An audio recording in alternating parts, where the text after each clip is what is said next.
அழகே அழகு சீரியல்ல அடுத்து வர எபிசோட்ல ராமச்சந்திரன் இருந்துட்டு மதிய பக்கம் போன இடத்துல லக்ஷ்மியும் வீட்டாளுங்களும் சேர்ந்துக்கிட்டு அவரை ரொம்பவே அவமானப்படுத்தி பேசுகிறாங்க. பொண்ணு நல்லா வளர்த்து வச்சிருக்கீங்க, வாழ வந்த இடத்துல மாமனாரையும் மாமியாரையும் போலீஸ் ஸ்டேஷனில் நிற்க வச்சிருக்கா, அவளை நல்லா இருப்பாளா அப்படின்ற மாதிரி சொல்லிடுறாங்க.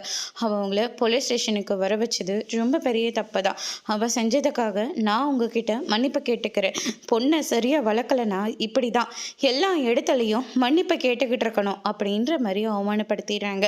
மனசு நொந்துட்டு அவர் வெளியே வந்துடுறாரு. அதுக்கு அடுத்ததான் மலர் யாருக்கும் தெரியாமல் மதி வேறு எங்கேயும் போகலை, அவள் தங்கராஜான வீட்டில் தான் இருக்கா, ரேவதி அங்கே இருக்கா, அவள் ரொம்ப நல்லா பார்த்துப்பா அப்படின்ற மாதிரி சொல்லிடுறாங்க. அத்தையும் மாமாவும் இது வரைக்கும் போலீஸ் ஸ்டேஷனு பக்கம் போனதில்லை. இன்னைக்கு போனதை நினச்சி, அதுவும் மதியால் போனதை நினச்சி அவங்க ஏதோ கோவத்தில் பேசிக்கிட்டு இருக்காங்க. அது எதையும் பெருசாக எடுத்துக்காதீங்கப்பா அப்படின்ற மாதிரி சொல்லி அவரை மனசு சமாதானம் பண்ணி அங்கேருந்து அனுப்பி விடுறாங்க. அதுக்கடுத்து தான் இந்த பக்கம் மதி இருந்துட்டு பாப்பா கிட்ட நல்லா விளையாடுறத பார்த்தோன்னே தங்கராஜோட அம்மா இருந்துட்டு இப்போ குழந்தைங்கிட்டலாம் அவன் நல்லத்தனமாக தான் நடந்துக்கிறா, பெரியவங்களை பார்த்தா தான் இவளுக்கு பிடிக்கல போல இருக்கு அப்படின்ற மாதிரி பேசிக்கிட்டு இருக்காங்க. அதுக்கு அடுத்ததா நம்ம சுரேஷ் வந்த உடனே இவளை எதுக்காக வீட்டில் வச்சுருக்கீங்க, துரத்தி அடிக்க வேண்டியதானே, எங்கேனா போய் தொலைய வேண்டியதானே அப்படின்ற மாதிரி சொல்லி திட்டிகிட்டு இருக்காங்க. வாயை வச்சுட்டு சும்மாறா அப்படின்ற மாதிரியே சொல்லிடுறாங்க. ராமச்சந்திரன் மதியை பார்க்கறதுக்காக நேராக தங்கராஜோட வீட்டுக்கே வராங்க.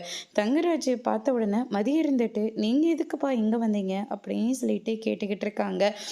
வேறு என்னம்மா பண்ண முடியும், அங்கே போனேன், நீ இங்கே வந்திருக்கிறதா சொன்னாங்க, அதனால தான் உன்னை பார்த்துட்டு போகலான்னு வந்தேன். ராமச்சந்திரன் உங்ககிட்ட கொஞ்சம் தனியாக பேசணுன்னு சொல்லிட்டு அவரை தனியாக கூட்டிகிட்டு போயிட்டு, ஏமா அத்தையும் மாமாவையும் உங்கள் பொண்ணு ரொம்ப நல்லா வச்சு செஞ்சுட்டா அப்படின்ற மாதிரி சொல்லி பேசிக்கிட்டு இருக்காங்க. மதி பண்ணது ரொம்ப பெரிய தப்பு தான், அவகிட்ட நான் பேசுகிறேன், நல்லபடியாக பேசுங்க, நானும் 2 நாள் அவகிட்ட பேசி பார்க்குறேன் அப்படின்ற மாதிரி சொல்லிடுறாங்க.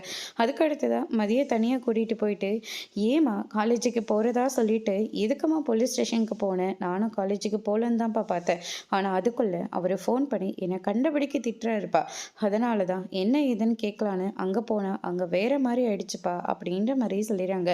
மதி நான் உன்னை அவசரப்பட்ட கல்யாணம் பண்ணி கொடுத்துட்டோமா, என்னால் தான் உன் வாழ்க்கையே இப்போ இப்படி நிற்குது, என்னை மன்னிச்சிருமா அப்படின்ற மாதிரி சொல்லிடுறாங்க. தயவு செஞ்சு நீ நம்ம வீட்டுக்கே வந்துடுமா அப்படின்ற மாதிரி ஃபீல் பண்ணி அழுந்துக்கிட்டே சொல்லிக்கிட்டு இருக்காங்க. அப்பா எனக்கு எதுவும் இல்லைப்பா, அப்படியே ஏதாவது ஆனாலையும் நான் நம்ம வீட்டுக்கு தான்ப்பா வருவேன் அப்படின்ற மாதிரி மதி சொல்லிடுறாங்க. ரேவதி வராங்க. பொண்ணை கட்டிக்கூட இடத்துல பொண்ணு சந்தோஷமாக வாழ்கிறத பார்க்கறதுக்கு தான் பெற்றவங்க ஆசைப்படுவாங்க. பொண்ணு இப்படி கஷ்டப்படுறத எந்த பெற்றவங்களும் ஏற்றுக்க மாட்டாங்க.